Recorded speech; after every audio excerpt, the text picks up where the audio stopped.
Assalamualaikum warahmatullahi wabarakatuh. Salam. Alhamdulillah hari ini kita sudah mengikuti pengajian dengan Abu dan sudah dapat pelajaran yang memang sangat luar biasa bagi kami para ibu-ibu yang sudah tahu, setidaknya kami sudah tahu mana yang boleh dan mana yang tidak boleh untuk keluar dari rumah. Jadi tadi sudah dibahas sama Abu, kita perempuan baru boleh kita keluar rumah kalau belajar fardhu ain. Nah, jadi Abu misalnya kita setelah belajar fardhu ain dengan izin suami, pulang dari pengajian, kita para ibu mungkin ada yang masih duduk mau ngopi dulu sama kawan-kawan. Nah, kami mau tanya bagaimana hukumnya itu Abu? Terima kasih, mohon penjelasan dari Abu. Assalamualaikum warahmatullahi wabarakatuh. Waalaikumsalam. Ini tergantung kebiasaan. Karena dalam kaidah fikih al-adatu muhakkamatun. Sesuatu yang telah terjadi kebiasaan itu diposisikan sebagai hukum.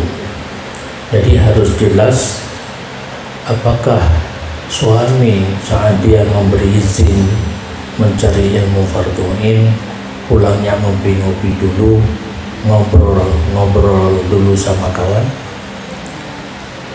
Kalau sudah terjadi kebiasaan, berarti suami tatkala mengizinkan istrinya menuntut ilmu fardhu ain, termasuk di dalamnya ngopi dan ngobrol.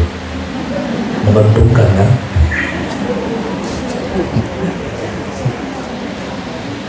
Panena orang yang saleh tidak gua rumah anak.